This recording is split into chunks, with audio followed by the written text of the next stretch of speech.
अन्ततः एसीको परीक्षा सुरु। एसी परीक्षा आजदेखि देशभर 5,14,000 परीक्षार्थी सहभागी। 2 जना नक्कली परीक्षार्थी एकाएक पक्राउ। तत्कालीन प्रधान सेनापति रुकमाल कटवाललाई बर्खास्त गर्न डा बाबुराम भट्टराई र रामबहादुर थापा बादलले ठोक भनेपछि ठोक दिइहाल्थे। माओवादी केन्द्रका अध्यक्ष प्रचण्ड भन्छन् रेशम चौधरी निर्दोष छन्, छिटै रिहा गर्नुपर्छ। राजनीतिक उपलब्धिको रक्षाका लागि गठबन्धन बनेको खुलासा। अभिनेत्री केके अधिकारीले सार्वजनिक गरिन् विवाहको तस्बिर सार्वजनिक गर्दै केके अधिकारीले भनिन् समाचार बाँड्न पाउँदा अत्यन्तै हर्षित छु। आजबाट मेरो नयाँ जीवन सुरुवात भएको छ। नेकपा एमाले आज निर्वाचन प्रतिबद्धता पत्र सार्वजनिक गर्दै पार्टी कार्यालय पनि सारिने। एक्लै जित्ने ओलीको दाबीमा गठबन्धनबाट 2074 को अङ्कगणितीय दबाव। सिन्धुलीमा काङ्ग्रेस र माओवादीको मात्र गठबन्धन हुने, एमाले एक्लै लड्न कसियो। जाजरकोटमा चोरीको मोटरसाइकल सहित ओडा अध्यक्ष पक्राउ। स्वास्थ्य संस्थामा सुत्केरी गराए, पैसासँगै रातो भाले उपहार। त्रिवीले तोक्यो यौन हिंसा सम्बन्धी उजुरी सुन्ने अधिकारी। राप्रपाका अध्यक्ष राजेन्द्र लिङदेलले हल्लाए बुटोल गरे यस्तो घोषणा, यदि निर्वाचन जिते 12 कक्षासम्म फेरि वृद्धलाई तीर्थयात्रा फेरि र सम्पूर्ण भ्रष्टाचारीलाई जेल हाल्ने घोषणा। पल शाहलाई अदालतमा भेटेपछि सबै चौपट भयो भन्दै रोए दुर्गेश थापा। पल शाह प्रकरणमा नवलपुर अदालतमा पनि बालिकाले फेरिन् बयान, उनका बाबुले पनि फेरे बयान। पल शाह निर्दोष भएको खुलासा।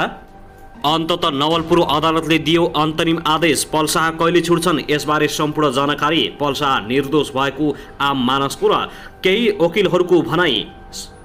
विश्व स्वास्थ्य संगठनका महानिर्देशक डा टेड्रोस नेपालमा भन्सार छली ल्याएको सामान र ट्रक सहित कलङ्कीबाट 1 जना पक्राउ। अक्सिजन प्लान्ट विस्फोट हुँदा 2 जनाको ज्यान गयो, 5 जना घाइते।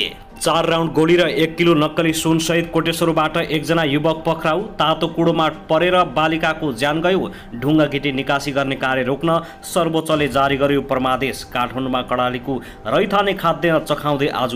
अक्सिजन प्लान्ट विस्फोटमा थप 1 जनाको मृत्यु, 5 जना गम्भीर घाइते। गिटी बालुवा अवैध उत्खनन गर्ने 4वटा टिप्पर प्रहरीको नियन्त्रणमा। घट्यो नेपालमा काम गर्न आउने विदेशीको संख्या। कुस्मामा आगलागीबाट कम्तीमा 13 लाखको क्षति। र निकै खुसीको खबर, गौतम बुद्ध अन्तर्राष्ट्रिय विमानस्थल आजदेखि औपचारिक रूपमा उडान सुरु। सवारी दुर्घटनामा 6 जनाको मृत्यु। उता बम विस्फोट हुँदा 15 जनाको ज्यान गयो, 20 जना भन्दा बढी घाइते। अब हेर्नुहोस् पूरा समाचार।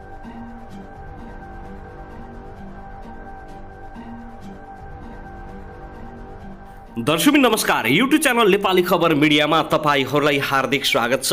यदि हाम्रो च्यानललाई अहिलेसम्म सब्स्क्राइब गर्नुभएको छैन भने सब्स्क्राइब गरी नजिक रहेको बेल आइकन दबाई हामीसँग जोडिनुहोला। दर्शक सदा झैं आज पनि हामी तपाईहरुमाझ देश विदेशका विभिन्न खबरका साथ उपस्थित भइसकेका छौं। यो भिडियोलाई अन्तिमसम्म हेरी हामी साथ दिनुहोला। दर्शक हाम्रो मेहनतको लागि एउटा सानो लाइक गर्न भने नभुल्नुहोला। कहाँदेखि हेर्दै हुनुहुन्छ, के भन्न चाहनुहुन्छ, तपाईको मनमा लागेको प्रतिक्रिया अवश्य पनि कमेन्ट गर्न नभुल्नुहोला। दर्शकबिन, के तपाईँ हाम्रो च्यानलमा नियमित श्रोता हुनुहुन्छ? यदि नियमित हुनुहुन्छ भने तल कमेन्ट बक्समा नियमित लेख्नुहोस्। यदि तपाईँ नयाँ हुनुहुन्छ भने सब्स्क्राइब गरी जोडिनुहोस्, ताकि नयाँ अपडेटका साथ हामी तपाईहरुमाझ दैनिक रूपमा उपस्थित हुने गर्दछौं। दर्शकबिन, आउनुहोस् आजको पहिलो खबरतर्फ लागौं। नेकपा एमाले प्रदेश सरकार परिवर्तन हुन सक्ने ठाउँमा सांसदलाई उपमहानगर र महानगरपालिकाको नगर प्रमुख र उपप्रमुखमा अगाडि नबढाउने निर्णय गरेको छ। लोसपा र जसपा राप्रपा नेपाल परिवार दलसँग सहकार्य भइरहेको बताउँदै स्थानीय आवश्यकता अनुसार माओवादी केन्द्र र काङ्ग्रेससँग पनि तालमेल हुन सक्ने नेकपा एमाले जनाएको छ। महानगर र उपमहानगरपालिकाको प्रमुख र उपप्रमुखको टुङ्गो लगाउन बसेको सचिवालय बैठकले सरकार परिवर्तन हुन सक्ने ठाउँमा प्रदेश सांसदलाई महानगरमा नपठाउने निर्णय गरेको प्रचार विभाग प्रमुख पृथ्वी सुब्बा गुरुङले जानकारी दिएका छन्। उनले भने गण्डकीमा 12 जनाको नाम आएको छ। सरकार जुनसुकै बेलामा पनि परिवर्तन हुन सक्छ। यस्तो बेलामा प्रदेश सदस्यहरूलाई अगाडि सार्दैनौं। 27 जना हुनुहुन्छ, त्यहाँ 1 जनाले फिर्ता लिए पनि सरकार बन्न सक्छ। राजनीतिमा जे पनि हुन सक्छ। 2 दिन भए पनि सरकार गठन महत्त्वपूर्ण हुन्छ। लुम्बिनी, गण्डकी र बागमतीमा पनि सरकार परिवर्तन हुने भएकाले पद रिक्त हुने हुँदा सांसदहरूलाई स्थानीय तहमा टिकट नदिने प्रश्न पारेका छन्। अझै 9 महिना प्रदेश सरकारको कार्यकाल भएकाले स्थानीय तहमा नलडाउने उनले बताएका छन्। प्रमुख र उपप्रमुखको टुङ्गो वैशाख 10 गते लगाउने जानकारी समेत दिएका छन्। 6 महानगरमध्ये महानगर प्रमुखको उम्मेदवारमा ललितपुरमा हरिकृष्ण बञ्चनकार, वीरगञ्जमा विजय सर्वागगी र भरतपुरमा विजय सुवेदी सर्वसम्मत सिफारिस भइसकेको जानकारी नेकपा एमाले दिएको छ। दर्शकवृन्द, त्यसैगरी आउनुहोस् अब अर्को खबरतर्फ लागौँ। नेकपा माओवादी केन्द्रका अध्यक्ष पुष्पकमल दाहाल प्रचण्डले डा बाबुराम भट्टराई र रामबहादुर थापा बादलको उक्साहाटमा लागेर आफूले तत्कालीन प्रधान सेनापति रुकमाङ्गल कटवाललाई बर्खास्त गर्ने निर्णय गरेको बताएका छन्। कैलालीको मसुरियामा बोल्दै उनले कटवाललाई हटाउनु गम्भीर गल्ती भएको समेत स्वीकार गरेका छन्। रुकमाङ्गल कटाललाई 3 महिनापछि त्यसै जानेवाला थियो। दायाँतिर बादल बायाँतिर बाबुराम भट्टराई भन्नेले ठोक जति बेला पनि भने। प्रचण्डले भने यिनीहरू मात्रै के कम भनेर ठोकिदिइहाल्थे। त्यसपछि मेरै प्रधानमन्त्री पतन भयो। आफू अलि लाटो सोझो भएर निर्णय लिएको प्रचण्डको भनाइ छ। गिरिजाप्रसाद कोइरालाले राष्ट्रपति नबनाउनु पनि आफ्नो गल्ती भएको उनले स्मरण गरेका छन्। उनले भने जिन्दगीभर राजतन्त्र भनेको मान्छे मर्ने बेलामा गणतन्त्र भनेर माओवादीसँग हात मिलाएर आए, त्यस्तो बुढालाई राष्ट्रपति बनाउन पाइएन। पछिल्लो समय बादल एमालेमा र बाबुराम जसपामा छन्। दुवैप्रति प्रचण्डले आलोचना गरेका छन्। यसलाई अर्थपूर्ण मानिएको छ।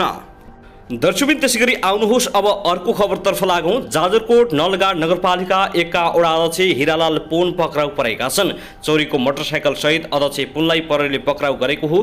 प्रहरीका अनुसार वैशाख 4 गते जाजरकोटको नलगाड 1 कल्पत स्थित सडकमा सवारी धरी कागजात बुलबुक नभएको लु 59 प 02 17 नम्बरको 150 सीसीको पल्सर मोटरसाइकल ल्याएर पार्किङ गरिराखेको भन्ने गोप्य सूचनाका आधारमा इलाका प्रहरी कार्यालय दलले जाजरकोटको प्रहरी टोलीले उक्त मोटरसाइकल कानुन बमोजिम रेतपूर्वक बरामद गरेको थियो। उक्त मोटरसाइकल ल्याउने मानिसबारे अनुसन्धान गर्दै जाँदा नलगाड नगरपालिका वडा नम्बर 1 का अध्यक्ष हिरालाल पुन रहेको प्रहरीले पत्ता लगाएको छ। यसपछि प्रहरीले खोजतलास गरेर वैशाख 6 गते पुनलाई पक्राउ गरेको छ। चोरीको आरोप लागेका पुनलाई जाजरकोट जिल्ला अदालतले 7 दिनको म्याद थपेर अनुसन्धानका लागि हिरासतमा राख्न आदेश दिएको छ।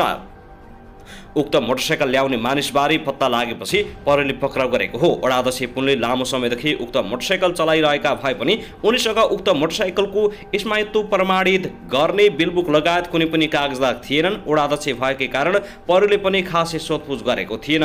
उनी अहिले प्रहरी हिरासतमा छन्। वडा अध्यक्षमा फेरि दोहोरिने चाहना राखेका उनलाई चोरीको मोटरसाइकल काण्डले ठुलै धक्का लाग्ने देखिएको छ। दर्शकवृन्द, त्यसैगरी आउनुहोस् अब अर्को खबरतर्फ लागौँ। गौतम बुद्ध अन्तर्राष्ट्रिय विमानस्थलको रनवेमा आजदेखि विमानहरू अवतरण र उडान गर्न थालेका छन्। काठमाडौँपछि अन्तर्राष्ट्रिय विमानस्थलको रनवेमा विमान उडान र अवतरण भएको यो पहिलो पटक हो। गौतम बुद्ध अन्तर्राष्ट्रिय विमानस्थलको नयाँ धावन मार्ग आजदेखि विधिवत सञ्चालनमा आएसँगै आन्तरिक एयरलाइन्सले उडान सुरु गरिसकेका छन्। नयाँ धावन मार्गबाट पहिलो उडानको रूपमा निजी क्षेत्रको हवाई सेवा प्रदायक यति एयरलाइन्सले उडान भरेको विमानस्थलले जनाएको छ। आज बिहान पौने 8 बजे उक्त रनवेमा पहिलो पटक यति एयरलाइन्सले गरेको छ। आगामी जेठ 2 गतेदेखि त्रिभुवन अन्तर्राष्ट्रिय विमानस्थलकै क्षमतामा गौतम बुद्ध अन्तर्राष्ट्रिय विमानस्थल पनि सञ्चालनमा हुने नेपाल नागरिक उडान प्राधिकरणले जानकारी दिएको छ। विमानस्थल चिनिया company North West civil aviation construction ग्रुपले निर्माण गरेको हो। यो एसियाली विकास ब्याङ्कको सहुलियतपूर्ण ऋणमा बनाइएको हो। हालसम्म 11 अर्ब रुपियाँ खर्च भएको छ। रनवेको लम्बाइ 3000 मिटर र चौडाइ कुल 45 मिटर रहेको छ। विमानस्थलको पुरानो रनवे 1500 मिटर लामो थियो। आज आन्तरिक उडान भए पनि नव विमानस्थलबाट अन्तर्राष्ट्रिय उडान आगामी जेठ 2 गते बुद्ध जयन्तीका दिनदेखि हुने प्राधिकरणले जानकारी दिएको हो। दर्शकबिन आउनुहोस् पल शाह प्रकरणबारे जानकारी गराउन चाहे। उच्च अदालत पोखरामा पल शाहको निवेदनमाथि आज बिहीबार पेशी तोकिएको थियो, तर जिल्ला अदालत नवलपुरमा उनको बगपत्र चलिरहेकाले सुनाइको सम्भावना टरेको छ। यसअघि जिल्ला अदालतबाट मगाएको कैफियत प्रतिवेदन पनि उच्च अदालतमा नपुगेको पलका वकिल वरिष्ठ अधिवक्ता कमला मोहन वाग्लेले जानकारी दिएका छन्। जिल्ला अदालत नवलपुरमा बगपत्र भइरहेकाले पनि बिहीबारको सुनाइमा पल शाह पछि उपस्थित हुन नसक्ने उनले जानकारी दिएका छन्। बगपत्रका लागि पललाई बुधबार नवलपुर अदालतमा उपस्थित गराइएको थियो। जिल्ला अदालतले पूर्वपक्षका लागि थुनामा पठाउने आदेश दिएपछि पलले उच्च अदालत पोखरामा निवेदन गरेका थिए। आफूलाई थुना बाहिरी राखेर मुद्दाको पूर्वपक्ष गर्नुपर्ने पलको माग छ। पल शाहलाई धरोटीमा छाडेर अथवा साधारण तारिखमा छाडेर मुद्दाको पूर्वपक्ष गर्न माग गरेको वाग्लेले बताएका छन्। यसअघि चैत्र 16 गते उच्च अदालतमा प्रारम्भिक सुनाइ भएको थियो। अदालतले शाहलाई पूर्वपक्षका लागि थुनामा पठाउने जिल्ला अदालतको कैफियत प्रतिवेदन माग गरेको छ। दुवै जिल्ला अदालतले थुनामा पठाउन आदेश दिएपछि सँगै राखेर मुद्दा हेर्ने तयारी छ। तनहुँ जिल्ला अदालतले प्रतिवेदन पठाए पनि नवलपुरको भने कैफियत प्रतिवेदन उच्च अदालत नपुगेको हो। यता उच्च अदालतमा मुद्दाको पेशी तोकिएको अघिल्लो दिन पीडित नाबालिकाको नवलपुर अदालतमा बगपत्र सकिएको छ। यसअघि जाहेरी र अभियोगमा भएको भन्दा पीडितले फरक बयान दिएकी छिन्। उनले दुवै जिल्ला अदालतमा गरिएको बगपत्रमा आफूमाथि पल शाहले कुनै पनि करडी नगएको बयान दिएकी हुन्। पल शाह पक्षका वकिल भने पीडितले नै होइन भनिसकेपछि अब अदालतले थुनामा राख्ने सम्भावना कम भएको बताउँछन्। बलात्कार होइन भन्ने कुरा पहिले नै देखिन्थ्यो। पीडितका धेरै कुरा बाँझिएका थिए। ती प्रश्न हामीले अदालतमा पनि उठाएका थियौँ। वरिष्ठ अधिवक्ता कमला मोहन वाग्लेले भने तर पीडित प्रभावित भइदिएपछि जिल्ला अदालतले थुनामा पठाउन आदेश दिएको हो। अब बलात्कार होइन भन्ने पुष्टि भइसकेको छ।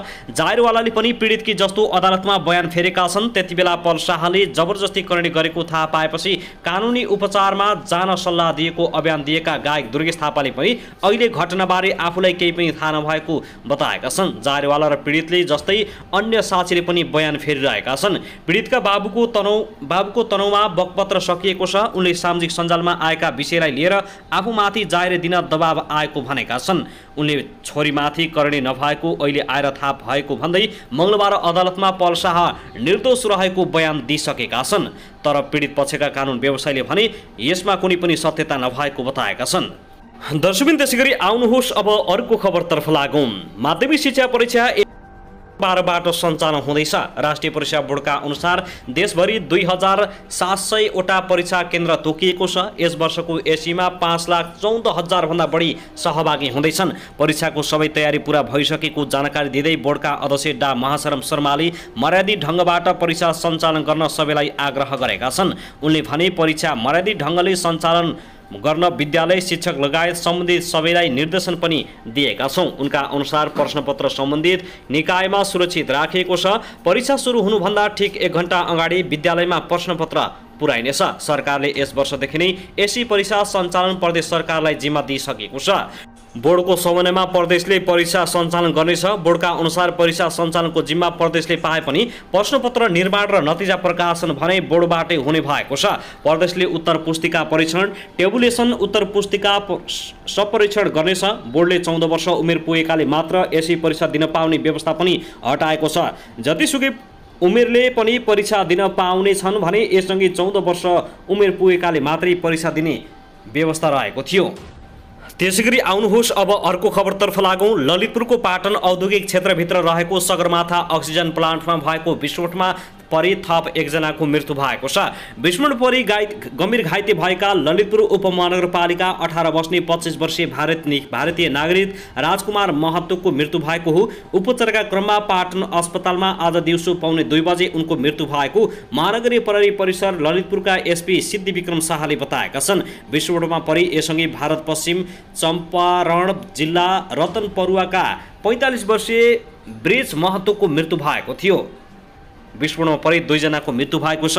अन्य घाइतेहरू पर्सा घर भई हाल भोलुक चाला थली बस्ने वर्ष 43 को रमेश अधिकारी, ललितपुर महालक्ष्मी नगरपालिका 8 बस्ने वर्ष 36 के दुर्गापुरे, 19 वर्षका सुदीप तिमसेना, 22 वर्षीय ईश्वर बजगाई र ओखलढुङ्गा घर भई हाल ललितपुर महालक्ष्मी स्थान बस्ने 20 वर्षीय अञ्जना पौडेलको पाटन अस्पतालमा सामान्य उपचारपछि घर फर्काइसकेको प्रहरीले जनाएको छ। यस्तै अर्का घाइते काठमाडौँ चन्द्रगिरीमा उपचार गराइरहेका छन्।